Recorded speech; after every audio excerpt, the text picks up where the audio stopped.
Welcome to The Abundance Project, the podcast where together we hack the game of life to manifest more abundance in business, love, money, and freedom. I'm your host, Tess, a six-figure business owner, a fiance, a hot dog mom, and a woman who, just like you, is navigating the journey of compounding abundance every single day. In each episode, we'll dive into practical strategies, inspiring stories, and actionable tips to help you unlock your fullest potential and create a life overflowing with abundance. Whether you're looking to elevate your career, deepen your relationships, achieve financial freedom, or simply find more joy and fulfillment, you're in the right place. So join me on this adventure as we learn, grow, and manifest abundance together. Let's get into the episode. All right. Hello. Welcome to the podcast. I am so goddamn excited. Guys, today we have Tamara Myers. Now, I'm not even going to try and intro you because I feel like everyone always does a better job of telling them and their story and who they are and what they do.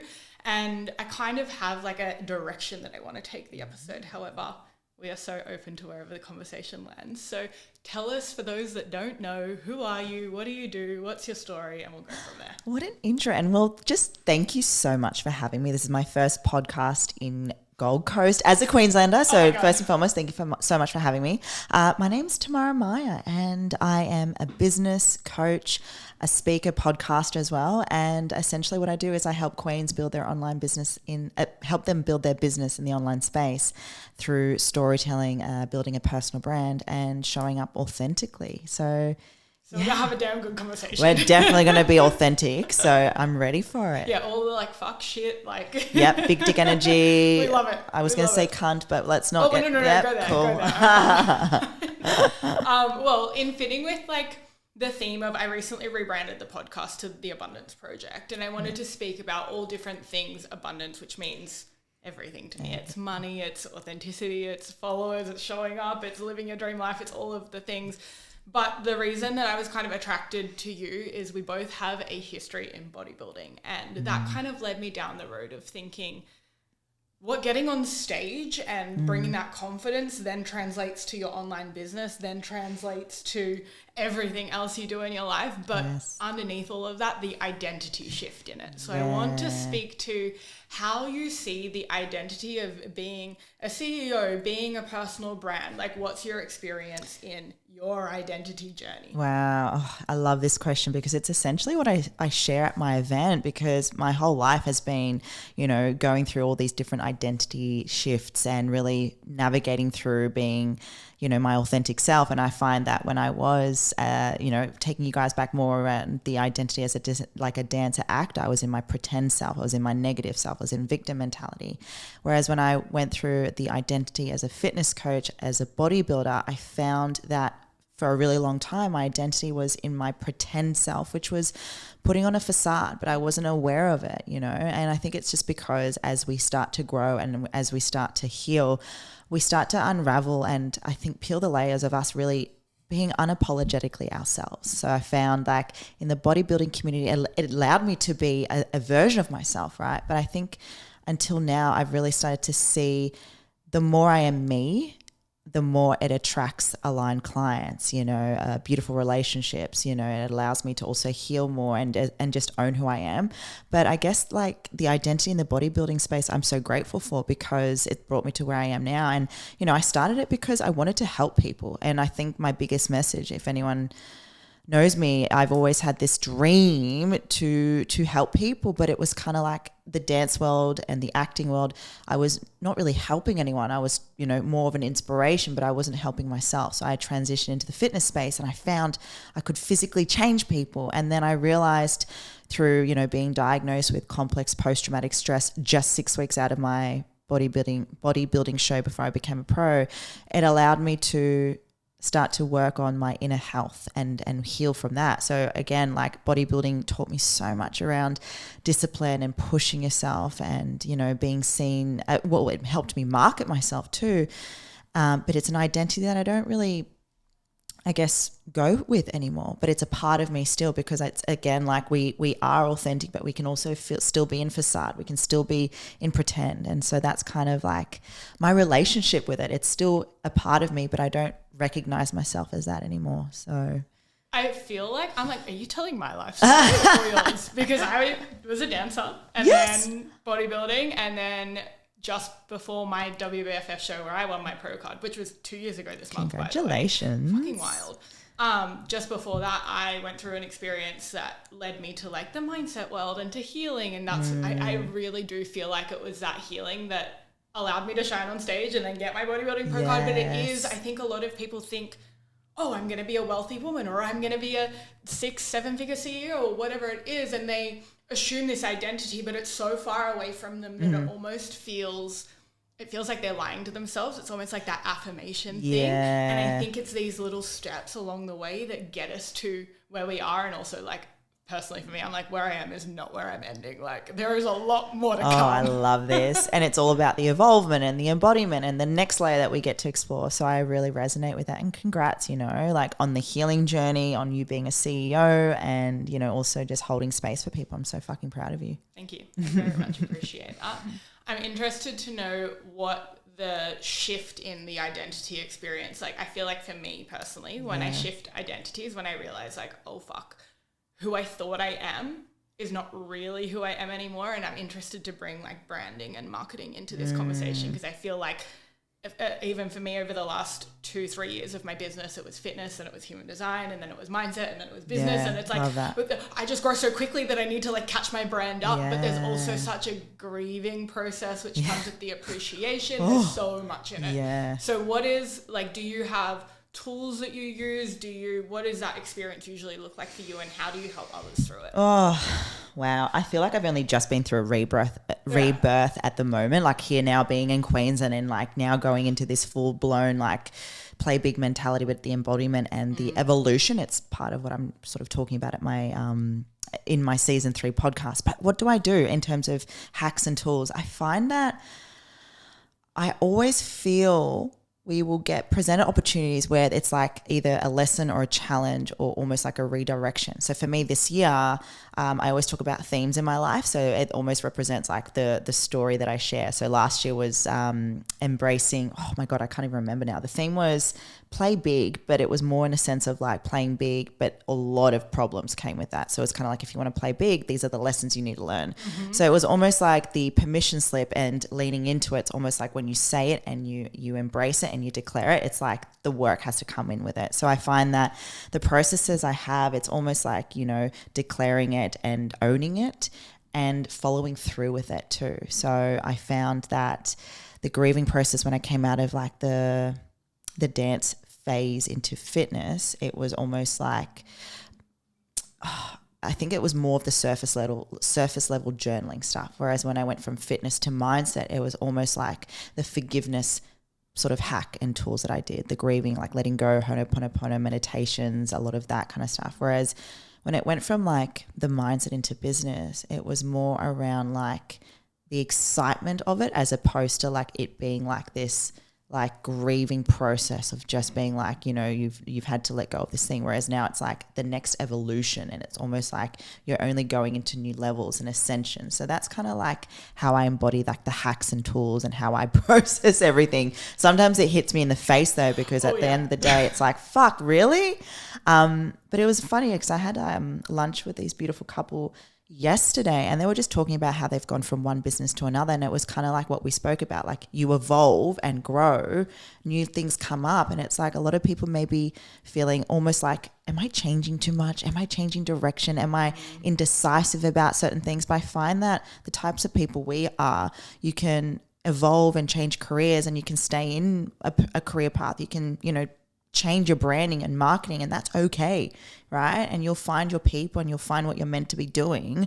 And if that means evolving and doing more than one thing, fuck yeah, do it, right? So I hope that answered the question. I don't even know. Absolutely. Conversation is where it's at. It's interesting that you say when you like decide that thing. I always say to my clients and online and everything, it's when you decide that you want a rainbow, don't be surprised when you get a storm before. And the storm is never a bad thing. It is always the like you said you wanted this, so let's fucking go. So with the whole, I'm deciding to play big, and obviously your shirt saying always play big. That's all I had today, honey. But I feel like it's pink, it's on brand. I'm here I had to for you. I love it. With playing big, obviously does come the bigger problems and the bigger storms, let's call it, but it also comes with, especially online, I don't know what your experiences in this are, but people having their opinions or people projecting or people getting triggered. What has been your experience with the more I step into my authenticity and the more I like fully claim who I am, the reality is that that's going to trigger the fuck out of some people. Yeah. How do you deal with that? How do you move through that? How do you ground and anchor yourself back in when you're like, oh, this is a vision and this is where I'm going? I love it, because I was about to say triggers, right? And I find that what anchors me every time for that, it's not about me anymore. You know, I used to make everything about me, you know, and it's, again, going back into the identities, what's really helped me just be grounded in it. It's like, it's not about me anymore. It's about who I get to serve, who I get to, you know, help with impact. You know, it's the bigger picture, right? Because when you play big, you know, you're not just thinking about you, you're thinking about the people that you want to help. So that supports, you know, how I show up, because sometimes naturally when we're in 3D or 4D or 5D mentality, you know, it's natural for us to go, fuck, are they trying to like speak to me? Are they projecting to me? And sometimes it's just a matter of going, you know, they're probably still at a different phase of their healing journey, that they're not quite sure of like why they're being, or why they're projecting, you know, or why they're saying certain things. I also find it's a great opportunity for me to go, okay, this is affecting me. There's something here for me to work on too, right? And I'm getting a lot more, it's not easier, but I'm being better at recognizing it and going, here's something for me to work on, but I'm not perfect at it, babe. Like, I'm still navigating through so much. But yeah, I always just remind myself it's not about me anymore. I think that's so healing. And for a lot of people, I've personally noticed the online space go in this direction of like, it all has to be sunshines and rainbows and everything is easy and da-da-da-da-da, and you have to like play big or you're going to be a victim. It's like one or the other. But for me, I'm like, I'm going to cry and I'm going to do it. Like, both are definitely motherfucker. And that's so expansive. And that anchoring back into like a bigger vision is something that I've been playing with a lot. And I'm so interested to know what your like bigger vision is. But I think having some sort of a mission that does benefit others, ultimately, like, of course I'm going to make the money if I'm going to help those people. Like, of course I'm going to be supported and taken care of if I'm out here, if I'm taking care of others. And obviously that doesn't mean that we go into people pleaser so much that we forget about ourselves. There's always nuance. But what is the greater vision for you, and how do you balance that with like, I'm still focusing on myself and my manifestations, but I'm also focusing on what this is doing for everyone else. So I found that this year I came to a story I hadn't shared yet, and I shared it at my event. So you'll have to come to my event because I'll share it there.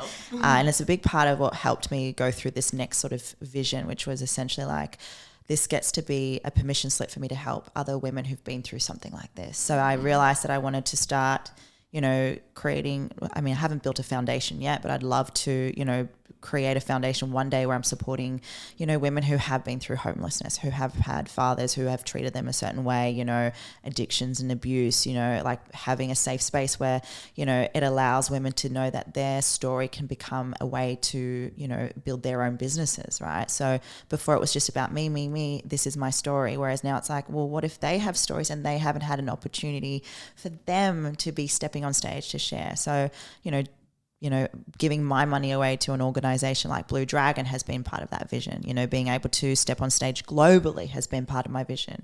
I realized that all the hardships I went with, like the things that were throwing at me with the universe going, you need to learn this, has allowed me now to be invited to step on stages to speak in Dubai, Texas, Iceland. So that's where I see the big vision, and building an agency too, which we then, you know, again, get to help with so many other people like yourself or creators or brands who, you know, really want to start being weird and selling their weirdness is essentially it. That's our message. So I love that. Yeah, I see you all the time talk about like not being boring in your content and coming with the big dick energy. Like thanks, baby. The eggplant emoji. I'm like, she's branded it. I need a shirt with that. I know, imagine that. How do you like? Okay, so for someone that's online and they've kind of got a brand, but they're kind of like fitting in the sea of everything else, and they're just like teaching stuff, but they're not really like standing out. They're not leveraging themselves. Yeah. What is your advice for that person who's like, I don't even know where to start. Like, what the fuck is a personal brand? How do I brand myself? Or even people that are like, I don't want to show my face. Which I'm like, I'll wait till I'm ready, which I get.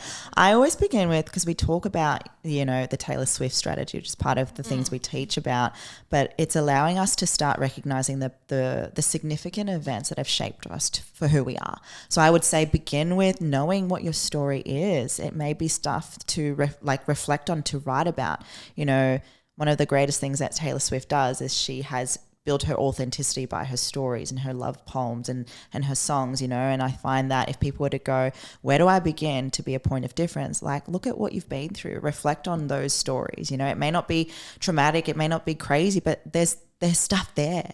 And I think from that, it's the awareness piece, and you start to look at like how that can then be something that translates online, where it's relevant and it can, be relatable to the people that you speak to.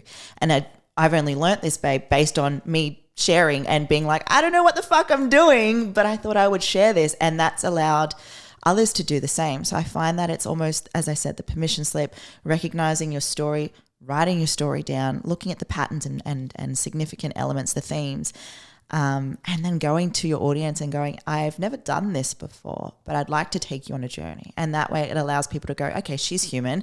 She's not going, oh, look at me, do this and you'll get results. It's like, I'm just trying to do the best I can right now, and I'm going to take you on that journey. Come along with me on the ride. So that's how I would start. And then I think it's feedback, right? And then for me, it's allowed my clients to bring up stuff for me to then navigate themes and frameworks around it. And that's how everyone starts to put together a personal brand, right?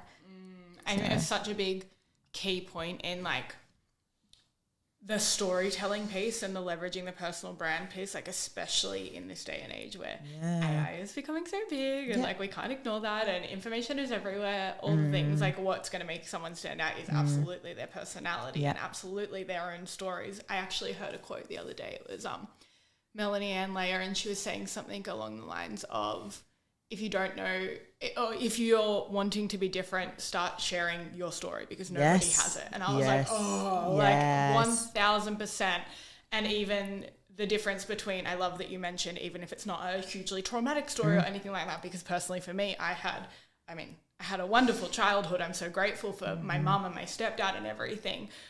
But it was like identifying with that. I don't have one of these big, huge, like crazy traumatic stories, but my story is still so relevant and so important, right? It's like no matter what I'm very jealous about your childhood. I know. I mean, like there was definitely shit that, we downplay our own trauma and all that sort of stuff. But no matter where you've come from and no matter what you've gone through, there's a place for you to do what you want to do and to 100%. Go after it and to chase big dreams. Like I feel like I actually got myself stuck in a bit of a chaos cycle for a while of like doing stuff for the plot. If that makes sense. You're like, I'm going to run out of petrol and see what happens. Yeah, like me today nearly. Oh my God. No. Mine was, I'm going to invest too much into personal development and then like be in this like, wait. I've done that, babe. I've done that. I think everyone has to go through it. Yeah. And it's funny because I had mentors say to me, if you don't invest, you'll be stuck. And I'm like, what?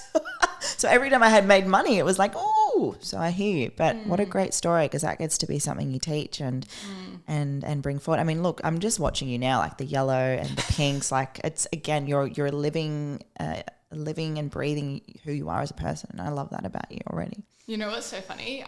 Yellow was not a part of my brand until maybe like 12 months ago when I asked all my friends, like, what words and what colors do you think of when you think of me? And I got so much yellow and I got so much sunshine. Yeah. And then I was like, I drive a fucking yellow Suzuki Swift. I still haven't seen it. Is it here? It's gotcha. out. I was like, this has been right in front of my face. And often when you are leveraging your story, when you write it out, when you look back at it, it's like, oh, this has been here all along. Like, and it's not shaming yourself for that, because that also gets you stuck. But it is going like, oh, I actually don't need anything outside of me, right? Yes. And obviously we sell mentorship, we sell courses, like we love that. We love having someone to reflect you your blind spots, but ultimately I'm a big believer in everything you need is already inside of you. So true. It's just having that confidence to leverage it or to show it or to express it, right? What a beautiful thing to say, babe. Yeah. And it's funny. It's almost like what I share with the connecting the dots. It's part of your story, even when you weren't aware of it at the time, but how cool is it that you are now? And it gets to be an opportunity for other women who may not be in awareness or may not know what's there right in front of them for you to go, well, I've been there.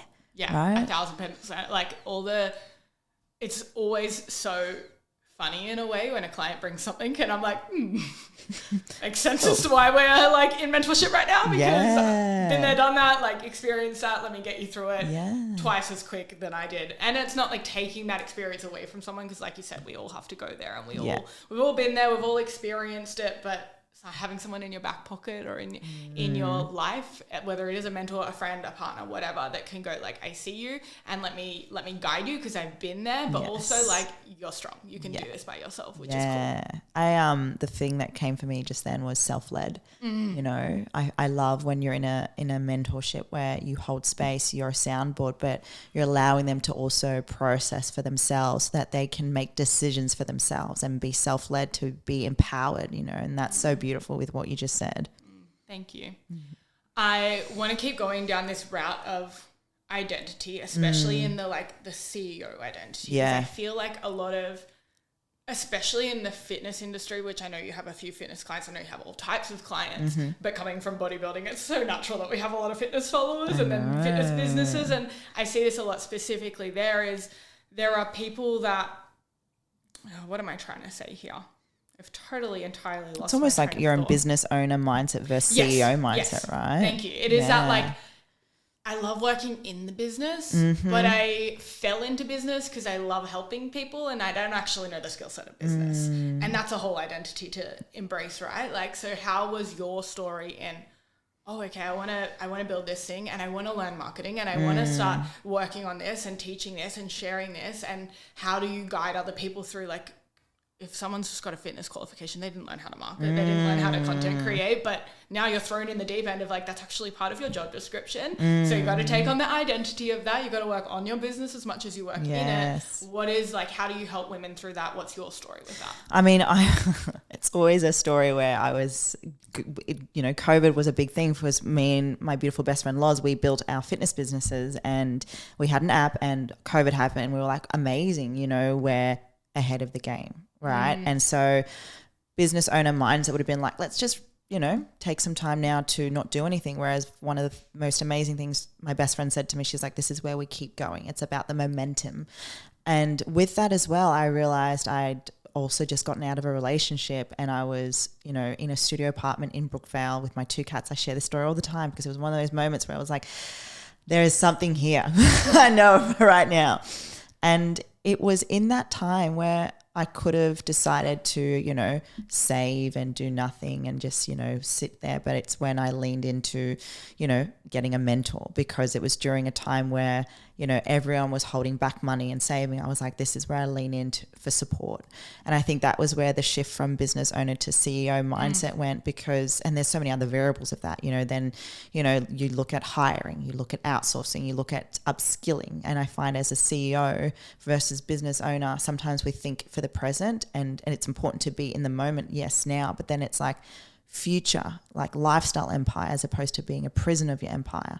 And I find sometimes a lot of people are stuck in prison empire where they feel like they have to still have control and be the go-to person, and they have to do all the selling or they have to make sure that everything's in check and perfect. Whereas CEO, it's like things are always going to change and happen and navigate. It's almost like we have to be imperfect in terms of taking action, but also knowing that things pivot and change and adapt.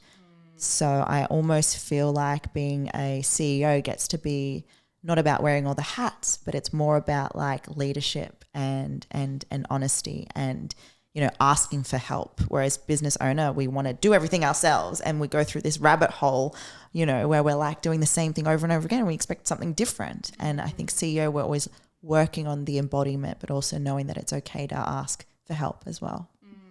Something that I really want to focus in on is that time of we're good and I'm comfortable and we could settle and we could stay here, but that's not me. And I feel, and there's we have to have people in the world where that is them, right? Like not everyone wants to build a 7-figure, 8-figure business, whatever. And that's beautiful. That's perfect. And you can change the world by doing something incredible that's not owning a business. Like if you want to outsource, you want to build, there has to be people that are in alignment to be employees and wonderful ones of that. But that point in yourself where you go, oh, there's actually so much more that I want to do here. And that fear that comes up, especially when it comes to like investing the money and like risk taking is literally in the description of being an entrepreneur. How do you deal with that, like taking that leap and facing that fear? And actually something that I'm so interested, I'm going to throw 6 questions at you and take what you want, do go everything where you want to go. all at once. How do you discern between fear and intuition? Like fear, this is bad. Intuition, this is like scary, but I need to do it. Oh, that's a hard one. Wow, you threw it at me. So how do I discern? So it's funny. I know the feeling when I'm in my head and that's where I associate fear. And it's almost like the decisions I made are based on scarcity and they never last, right? Or they may work for that period of time. And I've had that happen this year where we had to make some quick decisions and it was all based on like this. So I find when it comes to intuition, I find that, it's scary, but there's almost like this deep knowing. It's almost like this certainty. And I'll share a story a little bit. I can't give too much away, but we've made this decision recently and it was based on someone reaching out, and it made me feel into this like excitement, but also at the same time it was like, fuck, I have no idea what I'm doing. But it was almost this certainty and my heart was just like pulsating through my veins, and it was so cool. And I think that's how I can sort of really navigate that, and it's crazy because it's always a reminder for us, right? Like fear is essentially always going to be there, but it's being in tune with your heart and knowing that we are always going to level up, and that ascension model gets to be something we lean into, And sometimes when things are feeling a little bit scary, you're like still kind of navigating through that, it's almost having that conversation with yourself. I speak so often to the universe in the car driving. I'm like, give me a sign, whether that's something or whether it's a description, a number. And it's a bit crazy, but it does work, Welcome to my world. Crazy is welcome. I'm like, this podcast going woo-woo land, but that's right. Yeah, I don't know. And like even just like the decision for us to move up here, we just made it after the event. We set it for a really long time. Once we had the second event done and dusted, my partner applied and it came up really quickly. And I was excited. He was in his head and he was like, I've never done something so quick like this. And lo and behold, here we are, and it's been the best decision. So, it's so funny. We decided to move from Sydney to Queensland. I think it was like 18 months ago now, a little bit more than that because there was a bit of time in between. But it was literally my fiance was boyfriend at the time, working away. And I remember crying to my mentor being like, I can't do fitness anymore. Like I genuinely do not give a fuck about telling people about macros and progressive overload. Like I'm doing a disservice to people and to myself. And I made that decision like energetically that day, and he called me. He was like, so what do you think if we just like fuck it and move to Queensland? And I was like, this is wild, but it is those moments of like, oh, I could stay comfortable. And look, I personally don't ever think that there is a wrong decision. I think that every decision is I think that the universe is like a GPS, right? You say, I want to go here, and then you go this way, and then you take the wrong turn, and it's like, it's not telling you like, you're shit, and like you took the wrong turn. It's like, all right, sucker. Yeah, it's like reroute, like it's all good. Like this is the way. It might take you a little bit longer or whatever, but we always end up going where we're meant to go anyways. But when we can trust that intuitive knowing of like, this is scary as shit, and I think if you're not scared, like, you're not growing as fast as you could be, but trusting those moments, it gets you there where you're going so much quicker, and then opens up this opportunity to go so much further. And I think it's so cool to just be reminded of those moments, even for reflecting back for yourself of like, for others that are listening, it's like, what is a moment that's come up that you've been like, your butt squeezes a little bit and you're like, a little bit nervous and you're like, oh, I'm just going to do it. And you release and so much magic. Like you being in Queensland and us being here. I know, I love that. I'm trying to think if there was a definition. It's called like time collapsing time. Is that what it's called? It's almost like, as you said, like that download comes in. It's like you take action and make that decision then and there. And it's so true. It may be messy, but it's, hey, imperfect action, right? I actually think that's a lot of what people that I see online struggle with. It's like this perfectionism or this like, but I've got to get that right first before I do this. I did not start mindset coaching, I'm going to say, for maybe like 6 months, because I had a good friend who was a psychologist say to me, I can imagine, you should not start mindset coaching because that's bad and wrong. And I was like, okay. And then the day that I did, I sold 4 clients in 24 hours. Stop it. Like, honestly, it's crazy. And then reflecting back, I'm like, well, I'd been priming my audience for like 12 months. So oh, well, there you go. That was brand awareness. That was building trust. So it makes sense. Yeah. And everything happens for a reason. But it is so interesting how we let those moments stop us or slow us down. What would you say to someone that is in that place of, I want this to be perfect. I want to do it right. I want to like...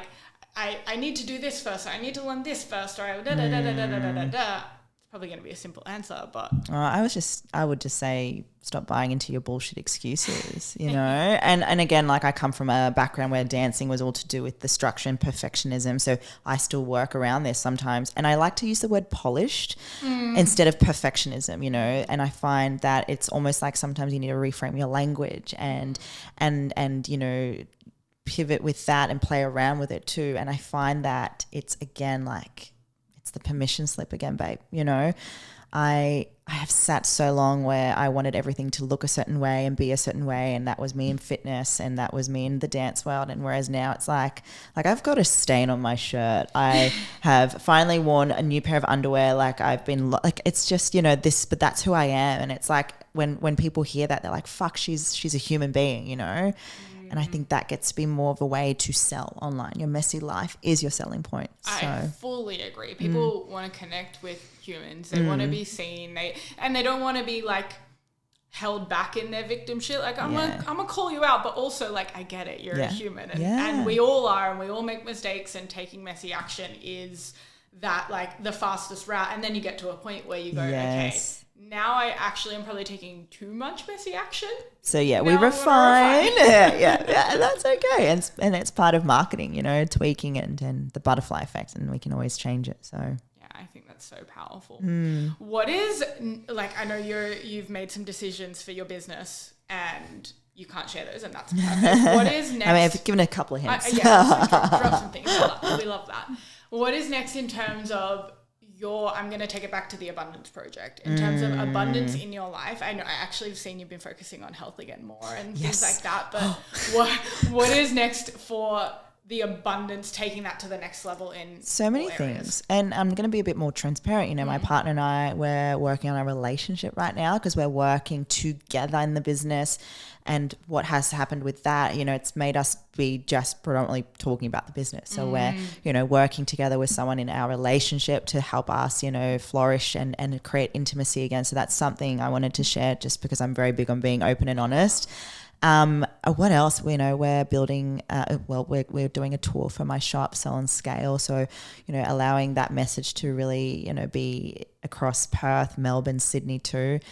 What else? Supporting my mum. She wants to build her own business too.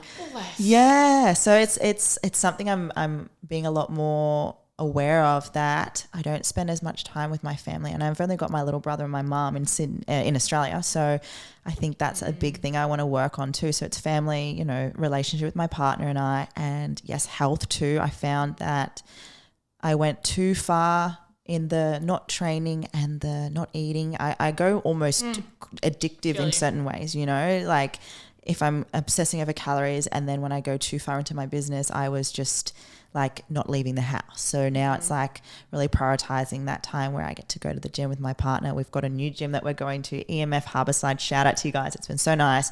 And yeah, I feel like that's it. Family, personal, relationship and health, you know, and then the tour for the event, which you have to come. I think it's so interesting that we speak to these different things. Like, I actually want to prioritize my family, and it's so interesting that your partner works for you as well. Yeah. And a lot of what I speak to my audience about is that like masculine, feminine dynamic, and how you show up. Like, you have to be in your masculine in your business. Like, we got to set systems. We got to set, like, it just is. How do you find those balances between, and of course it's not perfect. I was going to say, what balance? Yeah, but like turning off and being able to enjoy things like intimacy with your partner or family time or... So many rules right now, right? And as I said, like we're navigating through this even more now, but like we speak work on WhatsApp. When it's messages, we speak messages. We try and work not at home in the bedroom, things like that. Oh God, I'm going to sound so funny. I was trying to practice the in-sync bye routine as a reel, and Jordan watched me and he goes, I'm so much more in love with it. So it's just like being more playful and feminine. And I know this sounds really silly, but I suck at cooking. So I'm being more mindful of like allowing myself to make recipes for him and I too. And I guess like as well, like we're actually speaking to someone on top of that too, to help us navigate through that. And appreciating when he's in his masculine too. So I feel like I am always very in my masculine a lot. So I'm also just allowing myself to navigate where I'm in my feminine and what makes him then feel more in his masculine too. Yeah, so it's a huge conversation. It's one that I have with pretty much every single one of my clients. Is they get to this point of success and things are going well in their business and then they go, do I want to be with them anymore? I'm like, you do. It's just like, it's coming back to that, allowing yourself, and every relationship is allowed to want and desire different things, but coming back to that point of like, how can I now surrender to my feminine and not lose that in my business? And I think a healthy feminine doesn't survive without a healthy masculine. Like the reason that we can be magnetic online is because of that, like, the dance, the right? And the bodybuilding. No one gets on stage without discipline, right? Yeah, it's no insane. devotion. Totally. Yeah, and I find as well, like for the listeners, when you start to also share these parts of you too, like the feminine energy and the masculine energy in your stories as well, I feel like the vulnerability brings out the feminine too, and it's beautiful. So it's honestly, babe, you'll learn more around what I'm navigating through, and I want everyone listening, like by no means is our relationship perfect, but it's progress, so I don't think anyone's ever is like So for context, Brody decided to propose 12 months before he did, because he did it on the 4th of the 4th, 2024. Because 4 is a very significant number to me. And in that 12 months, so much shit blew up. And I was running a program about it was called Becoming a Woman, but like coming like sexual sense. I thought it was hilarious. Love it. Love it. I've never dealt with so much shit in my relationship as I did in that 12 months, or even in business. It's funny. Like noticing that shit is always going to happen in business. How are you going to navigate through that? How are you going to show up as a leader, especially that CEO mindset, being a leader for, if you have team, for your clients, for your audience online, like there is such a power in sharing those things vulnerably, and also like not emotionally dumping. There's also a fine line of that as well. Yes. I keep looking at that camera. I'm like, yes. I love it. You should like listen to this. I was a serial emotional dumper in my first prep. When I was doing cardio, I would do these like journaling things. Or I remember filming myself being like, I'm just sharing the realness of prep and I'm so hungry and it's fine and I'm not looking for sympathy. And I look back and I'm like, I was. I'm like, bless her soul. She's learned so much. And it's the evolution, right? It's like taking it back to the side of when I wasn't vulnerable and now coming back home to the middle of like, I'm going to share the things after I've been through them, when I'm not in it anymore, but I'm going to share the story because there is so much power in being seen as a permission slip for others. Yeah. And I love that you bring that up, because what I said before about a story I shared at the event was the first time after a very long time of processing and feeling, I don't want to say the word ready, almost like the push came, the nudge came. And I think we can all recognize when that is there, right? And you're like, oh, is that when I have to do it? Okay, fine. So I get it, babe. Oh, so much. So much. That. I feel like this has been we could keep talking. Oh yeah. I'm like, are we still in the podcast? I think I'm talking to one of my best friends. So nice. Tell me more. I'm so intrigued to hear all the stories. So obviously you've got the tour coming up, but where else can people find you? What else can people dive into your world? And I'll link everything in the show notes. Yeah, I love you. Yeah. So Keys to the Queendom is my podcast. We're doing season 3 very, very soon. When all my equipment and I can always high space comes, and the theme for that is the evolution. So there's going to be a lot of guest speakers really talking about evolvement and all that. my podcast, my YouTube. That would be awesome. And then just Tamara, my coach, on Instagram. Yeah. Amazing. Thank you so much for your time. I really, really appreciate it. No, thank you so much for allowing me to be here late and messy, but we're here. Shit happens. I know. I love you so much. Actually, you posted a note on your stories, on your Instagram notes this morning saying something about show up and just do it. And I was like, yeah, we will. Yep. Even with anxiety, we're here. I love it. All right. Thank you so much. Mwah. Love you, babe. Yay. Thank you so incredibly much for tuning into this week's episode of The Abundance Project. It means the world to me to have us create a community of like-minded people who are creating abundance in their own lives. So if you could share this episode with a friend, give us a 5-star rating, tag us when you share on your Instagram stories, it would mean the absolute world to me. Until next week, guys, go and find some magic in the micro moments. Love you.